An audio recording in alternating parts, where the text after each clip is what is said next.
All right, today I want to talk about this whole kind of concept of what is more important in a law firm.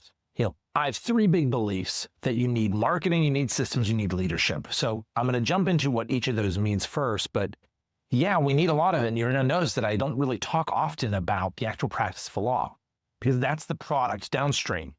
It must be good. There's this known in the world that if we're going to buy something, it must be good. I'm going to buy the camera that this is recording on. It can't be junk. If it breaks, it's defective. I'm probably not going to buy it again. If it's the chair that I'm sitting on, there's a level of quality and comfort that I'm expecting. It's a bare minimum. If it had nails in it, I'm not going to buy it. I'm certainly going to get rid of it. So simply hanging our hats on this idea that you have great legal outcomes or you do an amazing job, in the states and trust, the best trusts. Okay, great. But what about everything else? The everything else is what makes money, makes it scalable, lets you take time off and do all the things that you want to do. It has nothing to do with the clause in the trust or the power of attorney. It has everything, though, to do with the how you run the business. I've said this before, and I always say it. Law firm owners are business owners, and they need to start thinking like business owners. The ones that do are the ones that crush it. The ones that are like, I don't want to be a business owner. I just own a law firm, and it's a profession that's different. They don't have the same levels of success, and they never will because they refuse to embrace their business owners.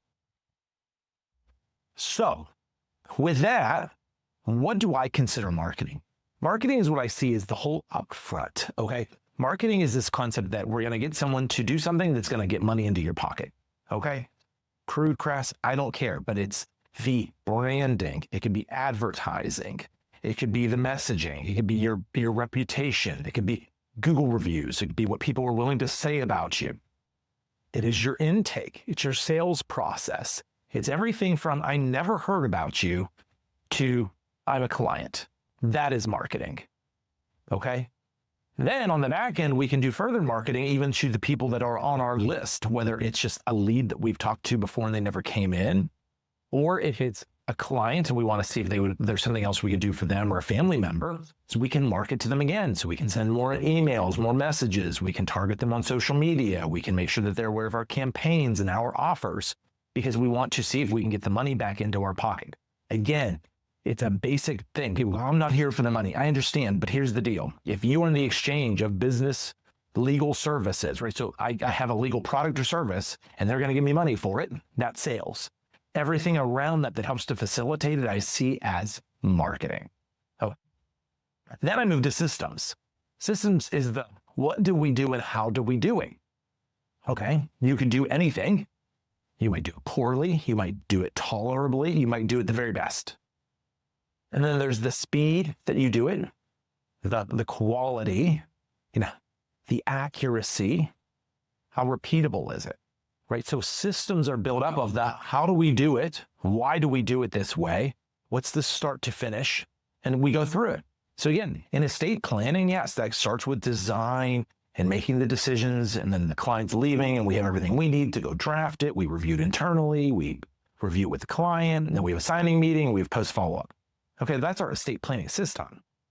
And then how do we do each of those components? That's further down with each phase. We get into the processes, and then once we develop all that, we get into the actual procedures, right? SOPs. We know which templates to use, the emails to send. We build the automations, each individual task. We build all of that out. And again, I want to tell a quick story here. I don't like to highlight speed. I like to highlight efficiency. So years ago, I was thinking about going to med school, and I was shadowing this orthopedic surgeon. And it was the first surgery of the day. I'm in the OR. And it's somebody who needed a screw taken out of their ankle. So they must have had a screw put in, and then now it was time things were healed and it was going to come out. So I'm talking to one of the PAs, and they're showing me the x-rays. This patient comes in. They're starting right there. They're under all of this. And they're showing me on the x-rays what the doctor's going to do. And I go turn around, and they're like, let's go see before we miss it. We go turn around, and he's last thing is zipped out. And he's having somebody put stitches in, he's done. And so we wrapped up, and he explained what he did to me, and I'm like, wow, you're fast. And he paused. This is one of these things that lives with me to this day. And he said, do not ever say I'm fast. I'm not fast. I'm efficient. There was just simply a best way to do it, and I did it that way. And that happens to sometimes then be faster than the wrong way or the slowest way. But I'm not fast. I'm not careless. I just do it the best. I'm big on efficiency. I want to do it a great way with high outcomes, with the quality that we want. And then I'd like that to be a quicker way. But I never want to sacrifice speed for quality. And then we get into leadership. And the whole kind of concept of leadership is we've got a boat and we're captain of the boat. Who's in our boat? Who do we want in our boat? Sometimes who do we need to get out of our boat? And then how do we make sure everybody is rowing in the same direction? Well, guess what? If you're the only one in the boat, you still need to be a leader of yourself. And then sometimes people go, I'm not going to pay attention to the leadership side until I grow. First, to get the lessons now. Do you know how much easier it is to learn real sound leadership techniques and start figuring it out before you get the team? Like, yes, there's a piece that you're going to have to figure out trial and error once you have folks. But if you're not even thinking about it until you have people in, you're kind of putting yourself behind the 8 ball. The other piece, though, is like if you aren't in command of yourself, if you don't understand where you want to go, if you don't have the vision for what you're trying to do, how could you ever get that to somebody else? So leadership begins with us. And so this is one of these core elements, again, because leadership is so important on the whole. The goal isn't to just be here by myself all day. The goal is to build a team so we can do more. Because ultimately, we want to help a ton of people, right? We take joy in doing estate planning for people, for solving problems. On the probate front, when folks come in and go, I have no idea what to go do. It's really special to be able to go, I know you don't, and you don't have to. That's why we're here, is to help you through all of this. It's a way better way. I know it's truly fun and enjoyable to take things that can be such hard things in people's lives. I know we can't take that away, but we can make it better. And we can make them glad that they chose us and partnered with us and trusted us. And that's the leadership side. So that's the 3 pillars that I believe every amazing business is built on, is marketing, systems, and leadership. Again, people go, well, sale. I see it under marketing. Or, people and hiring split out. Again, I like it to be simple. Those are the 3 things: marketing, systems, and leadership. We need those.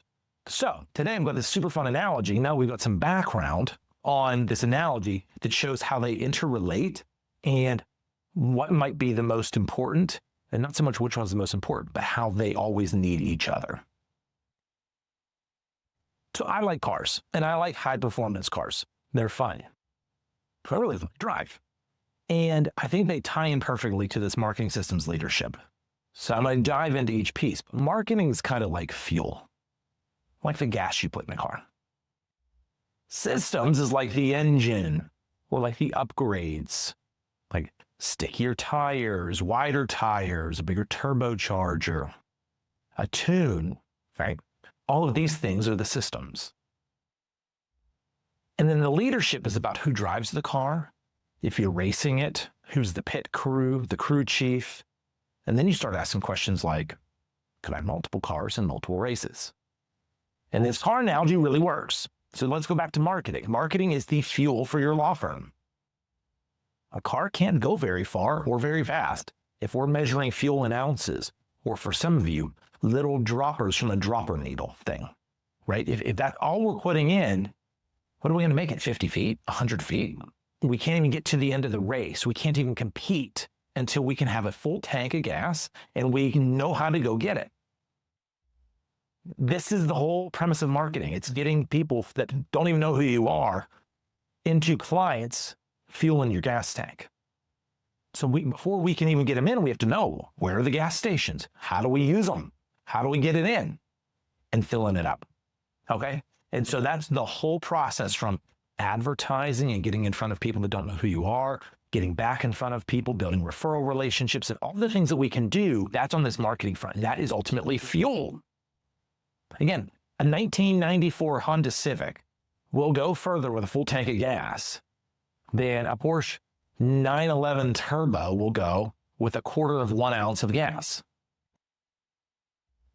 Too many people focus on building a hypercar or some kind of high performance sports car before they even figured out how to put gas in it. So there's a reason that they go in order here. It's not so much that marketing is more important, but it's that without marketing, the performance of the vehicle or the performance of your law firm does not matter. It will simply go to die. That is where the fuel comes in. Well, once we have fuel and you go, I have a full tank, and when I use it down, I know how to go get the tank full. Having a full tank of gas is not my problem. Okay. Now we start focusing on how fast can we make the car go? Right? How efficiently can we get around that track? How do we navigate that? Right? And that comes down to the aerodynamics of the car, the engine, right? The tires for grip, the suspension, right? All of these things that we sometimes hear. If you're a car person like me, this means a lot. If not, I'm sorry, but this is still a good analogy, okay? The systems are all of those types of components. SOPs are like the owner's manual, or they are part of like a technician manual on how to do the specific oil change on this car. People think SOPs make it operate better. They don't. The SOP does not change which engine is in it. That is the design of the system of engine and powertrain. So when people go write SOPs for their law firm and expect it to do big things, all you're doing is providing a documented path for what already exists. If you want it to be more efficient, if you want it to be more accurate, if you want it to be better, if you want it to be more high performance, we have to go back to the system and redesign it. But again, once we've got the full tank, and now we say, let's make this a high-performance car. Let's build the high-performance law firm. Okay, so now we have leads coming in, and we have a great way to facilitate the work. Right? We can take clients, and we have this thing. It's a machine. It runs. But guess what? You're driving the car. You're putting the fuel in. When you run through the tires, you're changing the tires. You're doing the oil changes. You're putting it on the truck to get it to the track, and then when you're done for the day, you're putting it back on the truck to into the garage. You're doing all of the work. That's the life of the solo. We have to start hiring then to help us. I need a pit crew. I need someone to gas it up for me. I need someone to change the tires. Because typically we think of ourselves as the driver. I'm in control, and I'm the best. And while you're really good at it, at some point, you're going to be tapped out. You're still going to be in races all the time. You're going to be competing all the time. You have a great team. You win a lot, but you still can only compete so much. It takes a lot of energy. And every time that you're in the race car, you're not at home with your family. Leadership then comes into, could somebody else drive? And being okay getting out of the driver's seat, let somebody else drive it. Because what we realize is it's about owning that race team and not about simply driving the car. When it comes to your law firm then, the goal is to own the law firm and have the law firm do amazing work for people in line with your vision and values. It doesn't mean you have to be the one meeting with every client. It doesn't mean you have to be the one drafting each will. It doesn't mean you have to be the one going to court for everything. You're allowed to build a team for that. And the very best organizations do.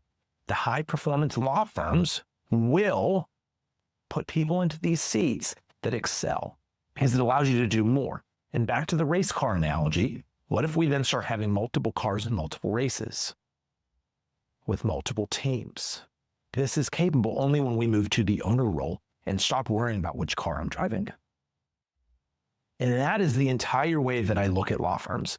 Systems and the leadership and the marketing, they all hinge on each other when we start working backwards. How does that team function? Well, when we've got multiple cars driving, we still have to keep them all fueled up. We still have to make sure they don't break down. We may find some kind of performance change. And what if we're doing the truck racing in the desert versus on a racetrack? There different systems could be required.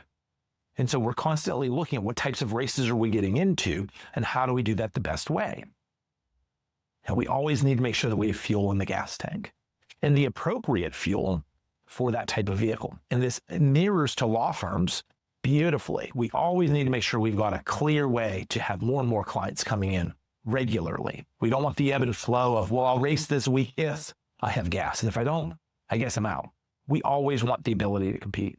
We always want the ability to serve clients. So that means we have to have them ready to go. The systems then are the way that we're going to go do that work. The leadership then is about, what role do I play? What role does my team play? Who's the best at everything? And am I actually willing to start getting out of the way and letting them do more? We build a law firm that way. That is what becomes a high performance law firm. That lets you then design it for what you want to go do. Much of what we have at Zimmer Law Firm is because we have focused on marketing, on systems, on leadership. We give great quality legal products to our clients, but we have a way to do that each and every time. And we have a way for our team to do that without myself or Tracy completely involved in it. We have ways to get the clients, right? We have a way to fuel our law firm. And on the leadership side, we have a way now that we have team. We have given up control. Other people run meetings and sign off and make decisions. And when you put all that together, then that is where the wild growth comes. That is where the really exciting things start to happen. And then that is how you get to make more money and work less. When people go, which one's most important? You need them all. And that analogy is so perfect. So if you ever think about how am I trying to design my law firm, I really encourage you to think about this sports car, race car analogy and how that applies. I hope that helps. Subscribe and follow so you can keep getting more things on how to run an awesome law firm. I'll see you in the next episode.